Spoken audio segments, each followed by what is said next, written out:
During brunch, my mom looked at me and said, "We're just being nice inviting you. Don't fool yourself into thinking you actually matter." My uncle chuckled. My dad didn't say a word.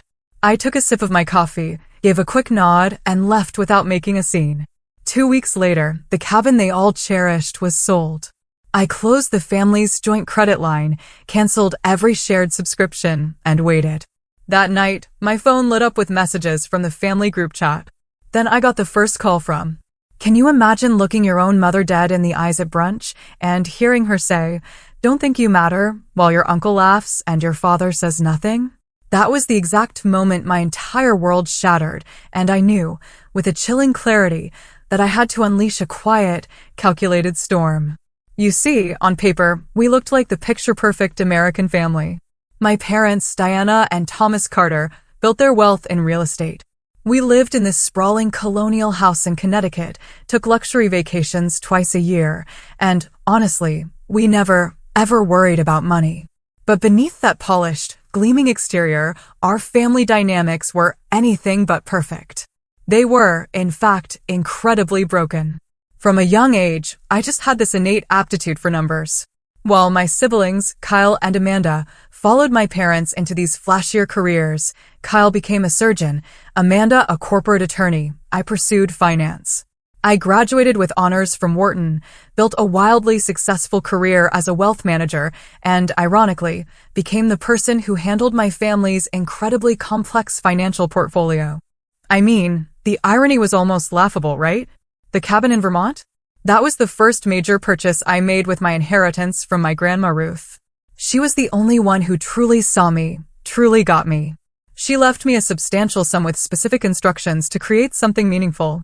The family had always talked about wanting a vacation property, so I found the perfect lakeside cabin. 3 bedrooms, stunning views, a dock for fishing, everything they'd ever mentioned wanting. I put it solely in my name for liability reasons, but everyone used it freely, like it was communal property. It was their cabin, even though it was legally mine. Then, when my parents started complaining about managing multiple credit cards and accounts, I stepped in again. I created a family shared credit line. I organized everything, negotiated excellent terms with the bank using my professional connections, and made sure every single family member had access to funds when they needed them. I managed the payments, tracked the expenses, and ensured everything ran smoothly. My financial expertise saved them thousands in interest and fees every single year. And yet, despite all of this, I remained the afterthought at family gatherings.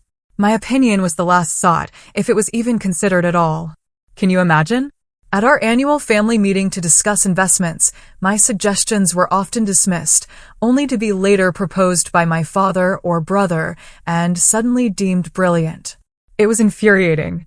There was the Christmas when they literally forgot to get me a gift until the last minute, resulting in a hastily purchased generic scarf, while my siblings received thoughtful, personalized presents. Or the time my parents rescheduled our traditional Sunday dinner because Carl had a minor scheduling conflict, but refused to change it when I had an important work presentation. My career successes were minimized, brushed aside. When I was promoted to senior wealth advisor at one of Boston's most prestigious firms, managing portfolios worth billions, my mother's response was, "That's nice, dear. Did you hear Carl is being considered for chief of surgery?" My clients included celebrities and tech moguls, yet at family gatherings, my parents introduced me as simply working at a bank. Amanda, 2 years my junior, followed my parents' example. She'd casually dismiss my financial advice while simultaneously asking me to review her investment portfolio. Kyle, the golden child, barely acknowledged my professional expertise while relying on me to manage his considerable savings. Even my 26-year-old cousin Jenna, who lived in the guest house rent-free thanks to arrangements I made, joined in the subtle put-downs.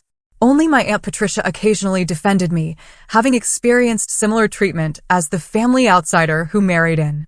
But even she remained silent during the worst episodes, unwilling to truly challenge my mother's authority. I tried everything to earn their respect.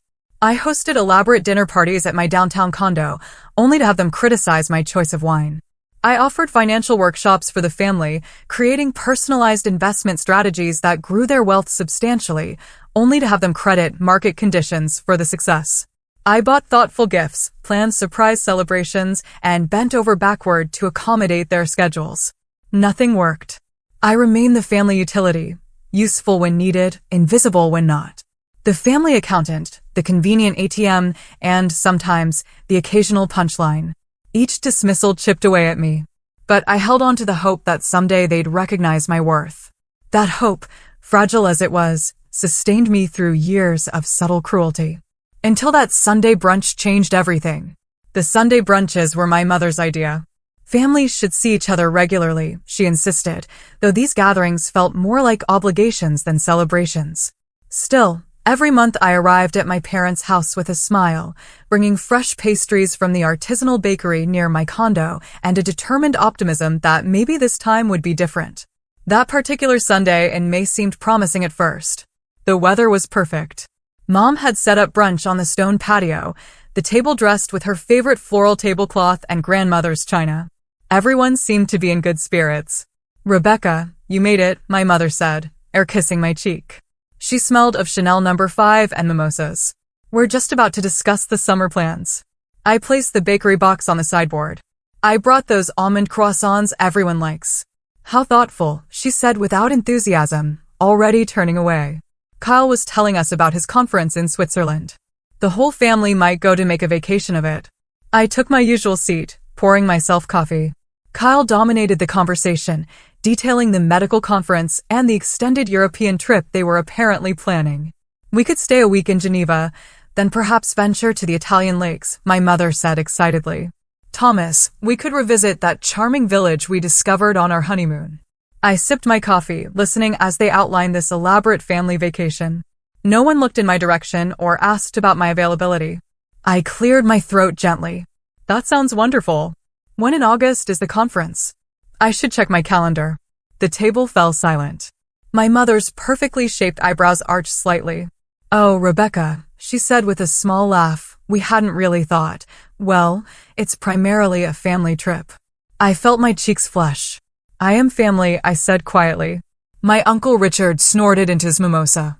Amanda suddenly became very interested in buttering her toast. Kyle looked embarrassed, but said nothing. "Of course you are, technically, my mother continued, her voice taking on that particular tone she used when explaining obvious things to children.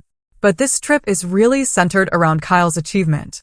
Plus, we'll be using the family jet and there's limited space." The family jet that I had recommended they lease, the jet whose financing I had arranged. "I see," I said, keeping my voice level. "I thought since I'm managing the family accounts that fund these trips, I might be included in the planning." My mother's smile tightened. She placed her napkin beside her plate with deliberate care, a warning sign I'd learned to recognize from childhood. "Rebecca, let's be honest here. We're just trying to be nice, including you in these brunches and occasional holidays. Don't think you matter to the actual decision-making in this family." The words hit like physical blows, each syllable precise and cutting. I felt my stomach drop and a cold sensation spread through my chest. Around the table, various reactions played out. Uncle Richard laughed openly. Amanda had the decency to look uncomfortable, but remained silent. My father studied his plate with sudden interest, refusing to meet my eyes or defend me. Diana, Aunt Patricia murmured, "That's a bit harsh," but without conviction. Kyle cleared his throat. "Mom, come on." "What?" my mother said defensively. "We all know Rebecca is just better with the numbers. She's not exactly the fun one in the family. I'm simply being honest." I sat perfectly still.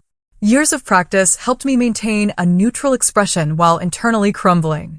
The brunch continued around me, conversation shifting to vacation rentals in Lake Como, as if the casual demolition of my place in the family had been nothing more than a minor conversational hiccup. I reached for my coffee cup with a steady hand, taking a small sip of the now lukewarm liquid. I carefully placed it back on its saucer, folded my napkin, and rose from the table. "I just remembered an appointment," I said to no one in particular. "Enjoy your brunch." No one protested my departure. My father gave a distracted wave without looking up. My mother was already showing Amanda pictures of Italian villas on her phone. The drive home to my downtown condo was a blur. Somehow, I navigated the 20 minutes on autopilot, my hands gripping the steering wheel so tightly my knuckles turned white. It wasn't until I closed my apartment door behind me that I finally broke. I sank to the floor, back against the door, and let the tears come. Not delicate, ladylike tears my mother might approve of, but ugly, body-shaking sobs that left me gasping for air. My cat, Luna, approached cautiously, sensing something was wrong, and pressed herself against my side. "They don't want me," I whispered to her, stroking her soft fur.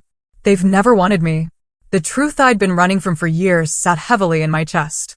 The family I'd been desperately trying to please saw me as nothing more than a convenient resource. My expertise was valuable. I was not. My services were essential. My presence was tolerable.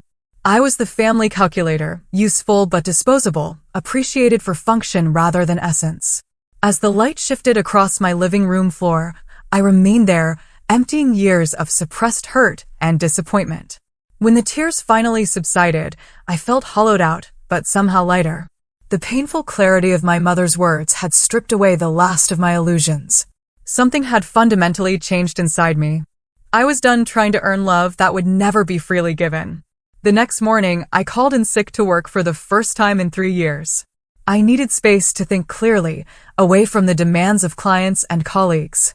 I made coffee, settled at my dining table with Luna curled in my lap, and opened my laptop. First, I reviewed my personal accounts and investments, separate from the family finances I managed. I'd always been conservative with my own money, building a substantial nest egg that could support me comfortably for years if necessary. Financial independence had been my security blanket in a family that made me feel perpetually insecure. Then I pulled up the legal documents for the family cabin. I'd purchased it 5 years ago with my inheritance.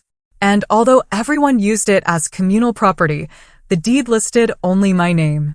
I'd paid all taxes, maintenance costs, and insurance from my personal accounts. Legally, it was mine alone. Next came the shared credit line. I'd established it under my primary account with family members as authorized users. The legal responsibility and liability rested solely with me, though I'd been faithfully using family funds to cover the payments. I downloaded statements from the past year, noting how each family member used their access. Kyle frequently charged expensive restaurants and designer clothes. Amanda primarily used it for her BMW payments and spa treatments. My parents charged everything from groceries to their extensive wine collection to household stuff. I created a spreadsheet detailing every financial service I provided to the family, managing their investment portfolio worth millions, filing their complex tax returns, negotiating their insurance policies, handling property management for their various real estate holdings, and coordinating with their estate attorney, services that would cost them hundreds of thousands annually if they hired professionals. By lunchtime, the picture was crystal clear. My family didn't just benefit from my expertise. They were utterly dependent on it. Their comfortable lifestyle, their financial security, even their precious European vacations, all relied on my careful management. The irony was staggering. They dismissed me while simultaneously needing me more than they realized. I took a break to call my friend Stephanie, a corporate attorney I'd met at Harvard Business School. We'd remained close through the years, and she was one of the few people who truly understood my family dynamics. "They said what?" she exclaimed after I recounted the brunch incident. "Becca, that's beyond disrespectful. That's emotional abuse." "I know," I said quietly. "I've been making excuses for them for years." "So, what are you going to do?" she asked firmly. I hesitated, then voiced the thought that had been forming since morning. "I'm thinking of separating myself financially completely." "Good," she said. "It's long overdue. What can I do to help? Can you reuse some documents for me? I want to make sure I'm proceeding legally." "Send them over. And Rebecca, you deserve better than this. You always have." After our call, I drafted a comprehensive plan. First, I would contact a real estate agent about selling the cabin. Second, I would close the shared credit line after transferring any legitimate family business expenses to my parents' personal accounts. Third, I would transfer management of the family investment portfolio to my colleague Jackson with a 1-month transition period during which I would document everything. The subscription services were another matter. Over the years, I'd used my cards to simplify family payments for everything from streaming services to wine club memberships to Kyle's gym and Amanda's meal delivery service. All would need to be canceled or transferred. I spent the afternoon making calls and sending emails, setting my plan in motion. Each step was methodical, professional, and completely legal. I wasn't taking anything that wasn't mine, or refusing to return anything that belonged to them. I was simply removing myself from the equation.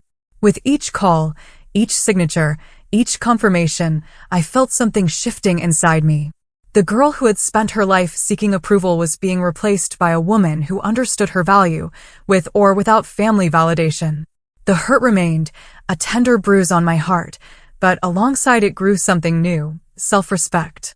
That evening, I called my Aunt Patricia. Though not always supportive, she had occasionally shown me genuine kindness, and I felt she deserved advanced notice. "I've decided to make some changes following yesterday's brunch," I explained after pleasantries. "Oh, honey, your mother didn't mean it the way it sounded," she said immediately, defaulting to the family pattern of excusing Diana's behavior. She meant exactly what she said. "Aunt Patricia, it's okay. It helped me see things clearly." "What kind of changes?" she asked cautiously. "I'm disentangling myself financially from the family. You won't be affected directly, but you might hear about it from others. I wanted you to understand it's not done out of malice." There was a long pause before she spoke again, her voice softer. "I understand more than you might think, Rebecca. Do what you need to do." As I prepared for bed that night, I felt the first flickers of doubt. Was I overreacting? Would this irreparably damage my relationship with my family? But then I remembered my mother's words, my uncle's laughter, my father's silence. The pattern would never change unless I changed it first. I set my phone to Do Not Disturb, curled up with Luna, and for the first time in years, slept deeply and dreamlessly. The decision was made. The plan was in motion. There was no turning back now. The real estate market in Vermont was surprisingly active for May. My agent, Melissa, called with exciting news just 3 days after listing the cabin. "I have multiple interested parties," she said. "One couple is particularly motivated. They're offering $15,000 above asking price for a quick cash sale." I sat at my desk, staring out at the Boston skyline. "They understand the property is being sold as is, fully furnished?" "Yes, that's actually part of the appeal for them. They want a turnkey vacation home they can start using immediately. The cabin my family thought of as theirs would belong to strangers within weeks. The place where we'd spent Thanksgivings and summer weekends, where Kyle had taught his son to fish, where my father claimed to do his best thinking."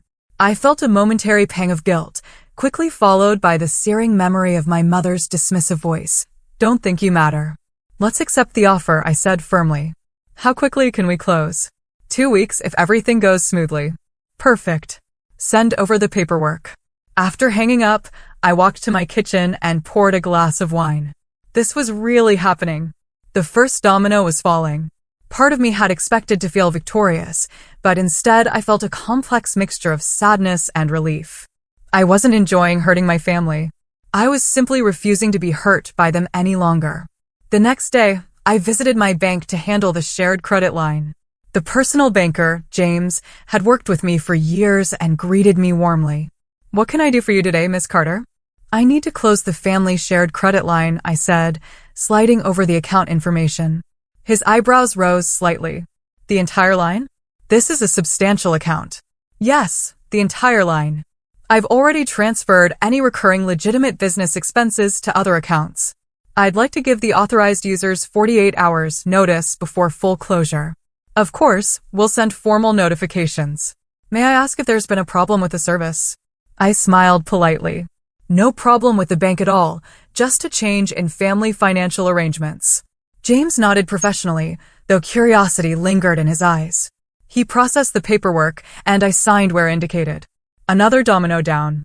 Back at my office, I drafted emails to all the subscription services: Netflix, Hulu, HBO, Apple Music, Spotify Premium, Wine Club, Whiskey Club, Cheese of the Month, Amanda's meal kit deliveries, Kyle's luxury gym membership, my mother's fashion box subscriptions, my father's rare book club. Each email was professional and direct, requesting immediate cancellation or transfer information. The investment portfolio transition was more complex. I scheduled a meeting with Jackson, explaining that I needed to transfer management of my family's accounts. "That's a significant portfolio," he said, reviewing the numbers. "May I ask why you're transferring it?"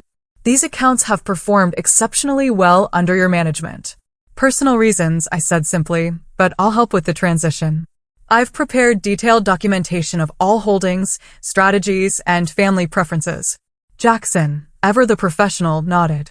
I'll take good care of them. Will you continue managing your personal investments through us? Absolutely. This change only affects the family accounts. I spent the next day creating comprehensive financial summaries for each family member, detailing exactly what I had managed for them, what changes were being made, and what actions they would need to take going forward. I was being more generous than necessary, but I wanted to be absolutely beyond reproach. This wasn't about leaving them financially stranded. It was about removing myself from the equation. As I worked, notifications began appearing on my phone. Subscription services confirming cancellations. The bank verifying the credit line closure process had begun. The real estate agent sending the signed acceptance of the cabin offer. With each notification, the reality of what I was doing became more concrete. After years of being the reliable, accommodating family financial manager, I was asserting boundaries. It felt terrifying and liberating in equal measure. That evening, while preparing dinner, I received the first confused text from Amanda. Hey, something weird happened with my meal delivery. They're saying the payment method is invalid. I didn't respond immediately. This was just the beginning. The next morning brought the closing documents for the cabin sale. I reviewed each page carefully before signing, remembering the day I'd purchased it. How excited I'd been to surprise the family with a place that could bring us together. How naive I'd been. As I signed the final page, transferring ownership to the young couple who'd fallen in love with it sight unseen, I felt a weight lifting. The property that had symbolized my desperate attempt to buy family approval was no longer mine. The proceeds would be transferred to my personal account within days. By the end of the week, most of my plan had been executed. The cabin was sold. The credit line was closed. Subscription services were canceled. Investment portfolio transition was underway. I'd done everything methodically and legally, documenting each step to protect myself from potential accusations. I hadn't heard directly from my parents or Kyle yet, though Amanda had sent several increasingly irritated texts about various subscriptions. I knew it was only a matter of time before the full impact hit. Them. That Saturday night, 1 week after the brunch, I made myself a simple dinner, opened a bottle of good wine, and settled on my balcony with Luna. The spring evening was mild, the city lights beginning to twinkle as dusk fell. I felt strangely peaceful, despite knowing the storm that was about to break. As if on cue, my phone lit up with a notification, then another and another. The family group chat was suddenly exploding with activity. I took a sip of wine and opened the messages. The reckoning had begun. The first message in the family group chat was from Kyle. Did anyone else's gym membership get canceled? They're saying something about payment verification. Before anyone could respond, Amanda chimed in. All my subscriptions are canceled. Netflix, Hulu, even my meal delivery. What is happening?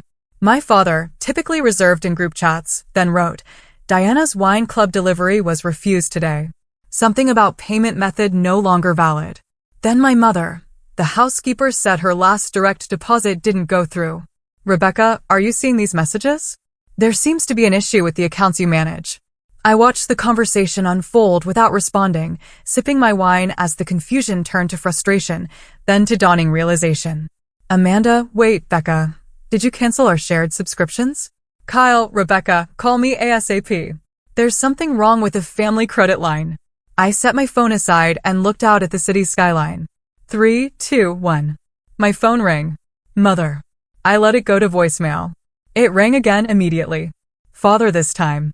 Again, to voicemail. The group chat continued to explode with messages ranging from confused to demanding. I felt oddly detached from it all, as if watching a movie about someone else's family drama. After the 5th call in 10 minutes, I decided to send a simple text to the group.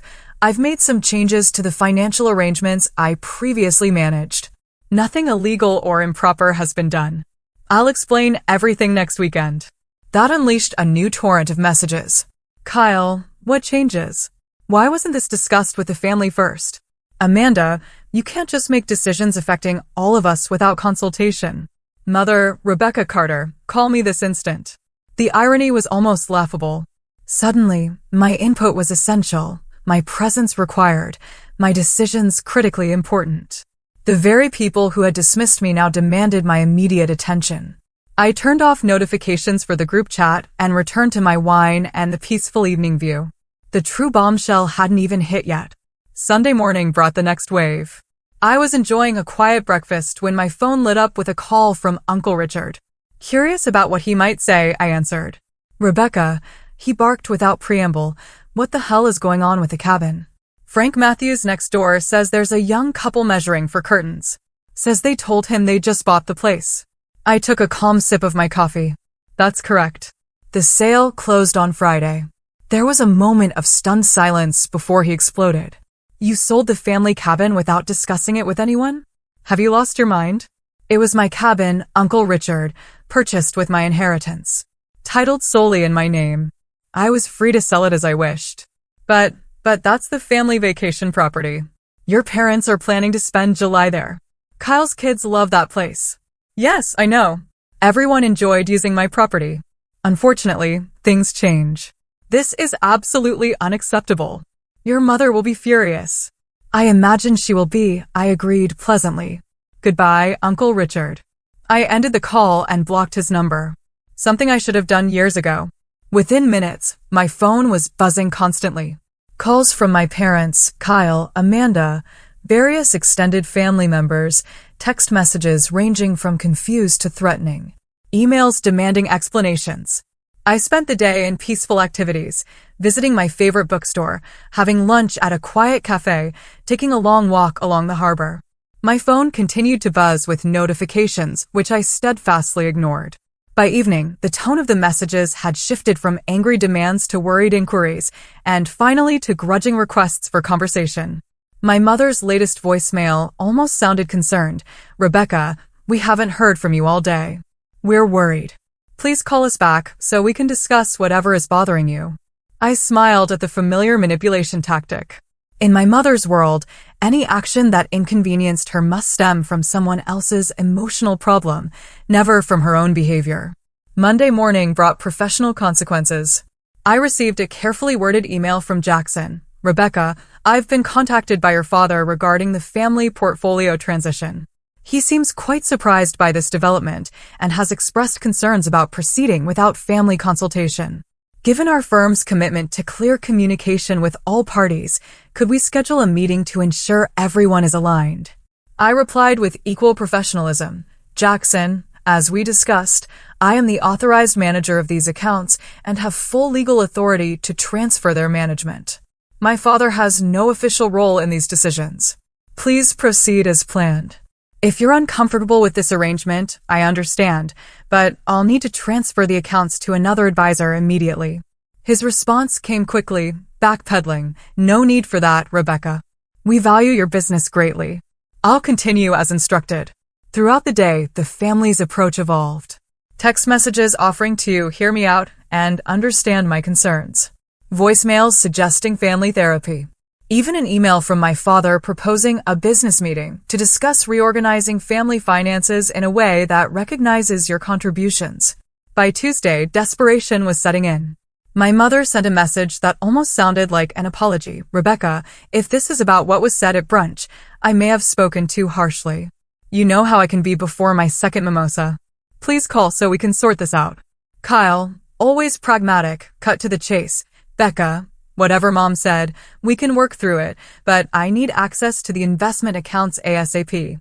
I'm closing on a new vacation property next week and was counting on those funds. I felt a pang at that. Kyle was purchasing a vacation property, something that would never have occurred to anyone when I owned the cabin. It perfectly illustrated my place in the family hierarchy. The real crisis hit Wednesday evening when my father called from an unknown number, which I answered without recognizing it. Rebecca, he said, his voice uncharacteristically agitated. The family credit cards are being declined everywhere. Your mother was at Nordstrom and had to leave her purchases behind. This has gone far enough. I closed the shared credit line, I confirmed calmly. As I was the primary account holder, that was my right. But why? What possible reason could you have for disrupting the entire family this way? I took a deep breath. Do you remember Sunday brunch, Dad? When Mom said you were just being nice, including me, and that I shouldn't think I matter. Do you remember what you said in my defense? There was a long silence. Nothing, I continued. You said nothing. You've never said anything when she dismisses me. So now I'm removing myself from the equation. No more financial management. No more cabin. No more shared expenses that I track and organize while being treated like an afterthought. Rebecca, you're overreacting. Your mother speaks without thinking sometimes, but this isn't about one comment. It's about a lifetime of being valued for what I provide rather than who I am. I'm done with it. We need to discuss this as a family. We will. Sunday at noon, my condo. I'll send calendar invites. With that, I ended the call. That night, as I prepared for bed, my phone lit up with one final message. It was from Aunt Patricia. I heard about everything. For what it's worth, I think you're incredibly brave. Whatever happens Sunday, remember that standing up for yourself is never wrong. I smiled, grateful for the small validation, and turned off my phone. The stage was set for Sunday's confrontation. I needed to prepare. I spent the days before the family meeting preparing both my home and myself. I cleaned my already tidy condo to perfection, ordered a selection of pastries from the same bakery I'd brought to that fateful brunch, and arranged seating in my living room that would allow me to face everyone directly. Mentally, I rehearsed what I wanted to say, consulting with my therapist in an emergency session on Friday afternoon. Remember, Dr. Lewis said, they'll try to minimize your feelings, reframe the narrative, and possibly attack your character. Stay focused on the specific behaviors and your boundaries going forward. What if they refuse to acknowledge any wrongdoing? I asked. Then you have valuable information about whether reconciliation is possible, she said gently. You can't control their response, only your own actions. Sunday arrived bright and clear. At precisely noon, my doorbell rang. I took a deep breath, smoothed my simple but elegant navy dress, and opened the door. They had come as a united front, mother, father, Kyle, Amanda, even Uncle Richard. Aunt Patricia stood slightly apart, giving me a small, encouraging smile. Please come in, I said, stepping aside. Thank you for coming. They filed into my living room, taking in the carefully arranged seating, the coffee service, the pastries displayed on my grandmother's silver tray, a deliberate reminder of my connection to the family legacy. Well, my mother said, looking around with barely concealed disdain, you've certainly gone to some trouble. I believe this conversation deserves proper attention, I replied evenly, gesturing toward the seating. Please make yourselves comfortable. They arranged themselves on my sectional sofa while I took the armchair opposite, creating a natural focal point. I noticed they sat in their usual family configuration, parents central, Kyle next to Amanda beside Mom, Uncle Richard on the periphery. My father cleared his throat, clearly planning to take charge, as he always did at family meetings. Rebecca, we're here to discuss the concerning actions you've taken recently. Selling property, closing accounts, canceling services.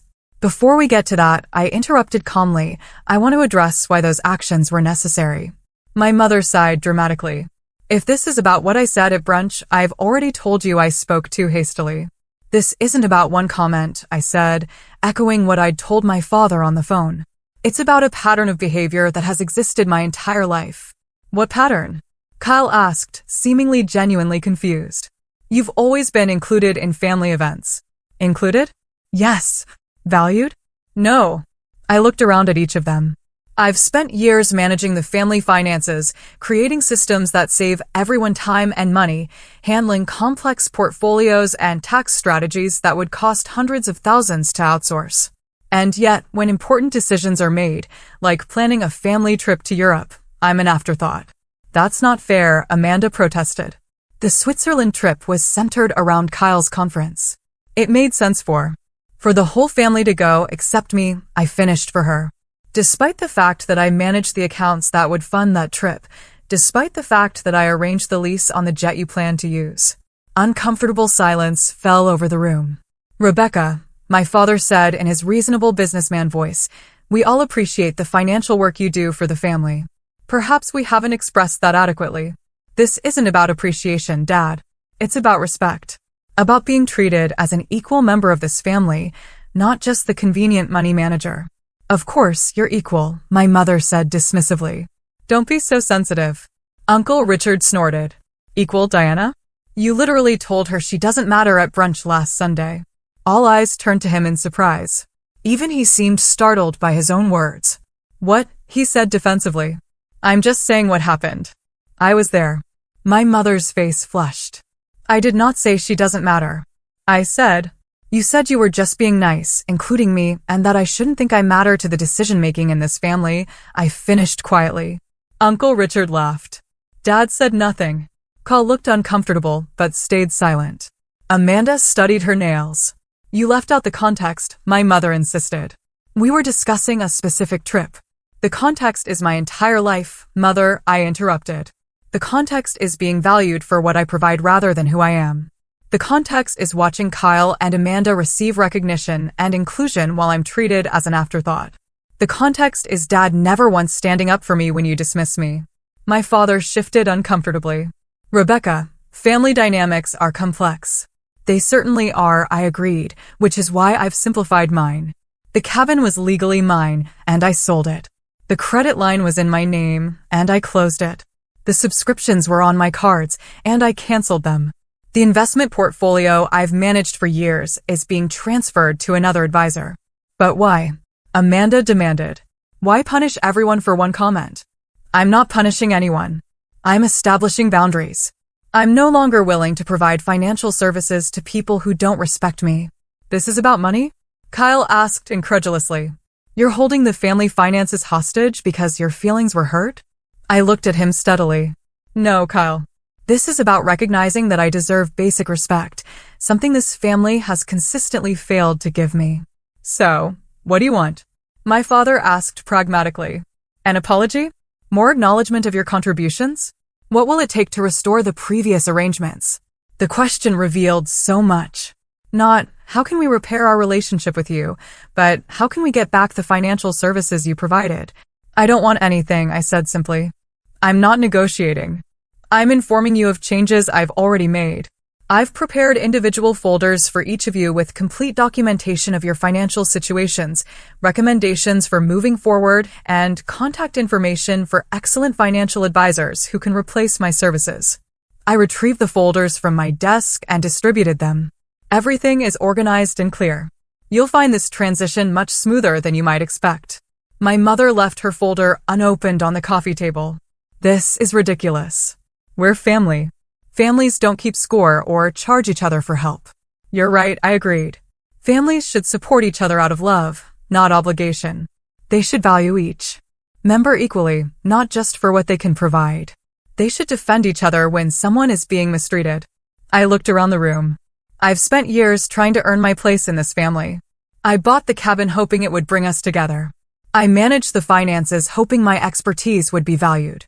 I organized, simplified, and supported everyone's goals and dreams while my own were treated as secondary. I'm done trying to earn what should be freely given. So, you're just, what? Cutting ties with the family? Kyle asked, genuine concern finally showing in his expression. No, I said gently. I'm establishing the conditions under which I'm willing to be part of this family going forward. I will no longer manage anyone's finances except my own. I will no longer provide free financial consulting. I will attend family events only when I'm genuinely wanted, not as an obligation. And how are we supposed to know when you're genuinely wanted? My mother asked sarcastically. It's actually quite simple, Mother. Invite me because you want my company, not because you need something from me. Ask my opinion because you value it, not as an afterthought. Defend me when I'm disrespected, even if it's uncomfortable. My father, ever the businessman, seemed to be calculating losses and gains in his head. And if we meet these conditions, then we can build a healthier relationship, one based on mutual respect rather than utility. Aunt Patricia, who had remained silent until now, spoke up. I think what Rebecca is asking for is completely reasonable. We should all reflect on how we've treated her. My mother shot her a withering look, but said nothing. The meeting continued for another hour, cycling through predictable stages. Denial. We've always treated you as part of the family after everything we've done for you. Bargaining. What if we include you in the trip planning going forward? And finally, reluctant acceptance that the financial arrangements had indeed changed permanently. As they prepared to leave, my father lingered behind the others. I should have spoken up, he said quietly, at the brunch and many times before. I'm sorry, Rebecca. It was the first genuine moment of the entire confrontation, and it caught me off guard. Thank you, Dad. I don't know if things can go back to the way they were. They can't, I interrupted gently. But maybe they can be better than they were. He nodded thoughtfully and joined the others waiting by the elevator. As I closed my door, I felt exhausted, but strangely peaceful. For the first time in my adult life, I had stood up for myself without backing down, without accepting half measures, without compromising my worth for family approval. Whatever happened next, that victory belonged to me alone. The weeks following the family confrontation brought a predictable pattern of reactions. My mother maintained a chilly silence, communicating only through my father when absolutely necessary. Kyle sent occasional awkward texts, primarily focused on financial questions despite my clear boundaries.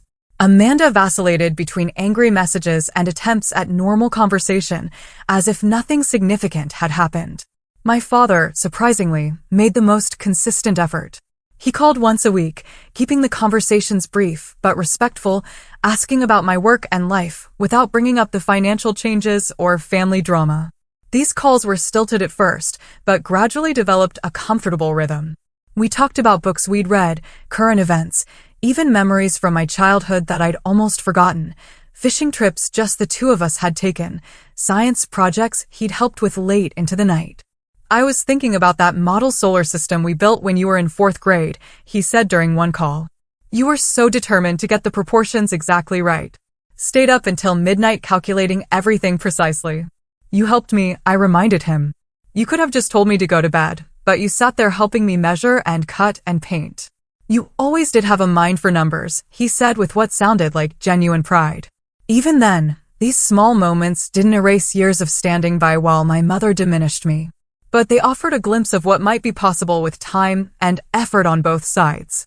The family finances reorganized without my involvement. My father hired a wealth management firm at considerable expense. Amanda complained about the fees in a text, apparently forgetting I had provided those same services for free. Kyle hired his own financial advisor, sending me a grudging message acknowledging that he hadn't realized how much work went into all this stuff. 2 months after our confrontation, Aunt Patricia invited me to lunch at her favorite restaurant. You've caused quite the upheaval, she said as we settled at our table. Diana is still fuming about the cabin. I imagine she is, I replied, opening my menu. Thomas is different though, she continued, more reflective. I overheard him telling Richard that he'd failed you as a father. That's not something I ever expected to hear from your dad. I looked up surprised. He said that. Patricia nodded. The family dynamics are shifting, Rebecca. Slowly, but they're shifting. You standing up for yourself forced everyone to examine patterns they've taken for granted for decades. I thought about this as we ordered our meals.